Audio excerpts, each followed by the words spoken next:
Hello students, मैं सब Sushant Suman. Welcome to the channel Biochemo. तो चलिए आज अपना लोग शुरू करेंगे टॉपिक डिस्कवरी ऑफ सेल, यानी कि सेल का डिस्कवरी, सेल का खोज। सेल का खोज हुआ किस तरह से?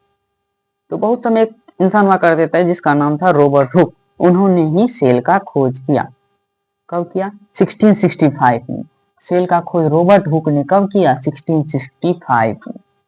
1665 में जो है रॉबर्ट हुक जो है सेल का खोज किया। लेकिन रॉबर्ट हुक ने जो सेल का खोज किया, एक्चुअली में वो नॉन लिविंग सेल था। कैसा सेल था? नॉन लिविंग, यानी कि डेड सेल था, मरा हुआ सेल था, नॉन लिविंग सेल था। He discovered non living cell by the slice of cork. उन्होंने नॉन लिविंग सेल का खोज किया। तो उन्होंने सेल का जो खोज किया, उन्होंने अपना एक माइक्रोस्कोप बनाया, उसके अंदर बारकोप्टरी यानी कि पैर का छिलका लिया, उसको देखा। तो उसके अंदर उनको कैसा दृश्य दिखा? उनको स्ट्रक्चर दिखा मधुमक्खी का छत्ता जैसे, एकदम मधुमक्खी का छत्ता जैसे। जैसा मधुमक्खी का छत्ता होता है उस तरह से जो उनको बी हाइव के जैसा जो है उनमें स्ट्रक्चर दिखा। तो उन्होंने उस स्ट्रक्चर का नाम क्या दिया?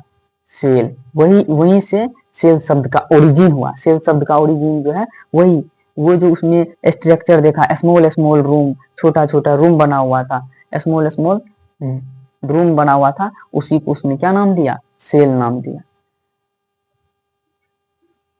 We discovered non living cell by thin slice of cork.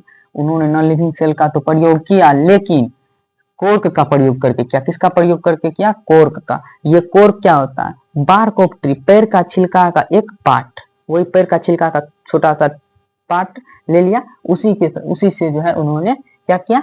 Cell का डिस्कवरी किया अपने माइक्रोस्कोप के अंदर, अपने द्वारा बनाए गए माइक्रोस्कोप के अंदर रख के उसको जब देखा तो उन्होंने उसमें जो है उनको मधुमक्खी का छत्ता जैसे दिखा। उसी का नाम उसने क्या दे दिया? सेल नाम दे दिया। He observe that the cork was empty.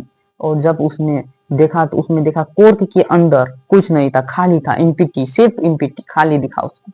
कैसा दृश्य दिखा उसके अंदर? खाली, उस कोर्क के अंदर। ही used primitive type of microscope. उन्होंने प्रिमिटिव टाइप का, यानी कि वो बनाया, अपने से ही बनाया था, प्रिमिटिव, बहुत पहले, जो कि एडवांस माइक्रोस्कोप का प्रयोग उसने नहीं किया। प्रिमिटिव माइक्रोस्कोप का प्रयोग किया, प्रिमिटिव टाइप का, बहुत पहले, जिसमें जो कि इतना ज्यादा एडवांस नहीं था, इतना ज्यादा जूम करके नहीं दिखाया जाता था। बहुत सारा आजकल का जो एडवांस माइक्रोस्कोप है उसके अंदर आप जो है बहुत बहुत अंदर तक, सेल के अंदर जो ऑर्गेनेल्स है उस सबको भी देख सकते हैं। लेकिन उस पहले जो माइक्रोस्कोप का डिस्कवर किया था वो रॉबर्ट हो, उसका जो है माइक्रोस्कोप जो है असली में क्या नहीं था, उतना एडवांस नहीं था, प्रिमिटिव टाइप का माइक्रोस्कोप था।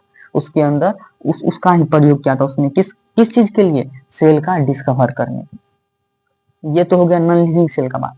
अब लिविंग सेल का डिस्कवर कौन किया? लिविंग सेल का डिस्कवर ल्यूवेन हुक किया 1665 में। ल्यूवेन हुक जो है 1674 में किसका प्रयोग, किसका डिस्कवर किया? लिविंग सेल का प्रयोग, लिविंग सेल का discover. The first living cell was discovered by Leeuwenhoek in 1674। 1674 में ल्यूवेन हुक साहब ने किस सेल का खोज किया? लिविंग सेल का खोज किया। He used advanced microscope to discover living cell. उन्होंने इस लिविंग सेल को खोजने के लिए जो है एडवांस टाइप का माइक्रोस्कोप का प्रयोग किया, एडवांस्ड माइक्रोस्कोप का। प्रिमिटिव का प्रयोग किया रॉबर्ट हुक, जो कि नॉन लिविंग सेल का खोज किया, लेकिन लिविंग सेल का खोज ल्यूवेन हुक ने किया 1674 में by the help of advanced microscope. किसके मदद से किया? एडवांस्ड माइक्रोस्कोप के मदद से उन्होंने इसका खोज किया। किसका? यही सेल का। तो थैंक, आज के लिए इतना ही। कल अब अपना लोग अगले टॉपिक के बारे में जाने, अगले टॉपिक को पढ़ेंगे। थैंक।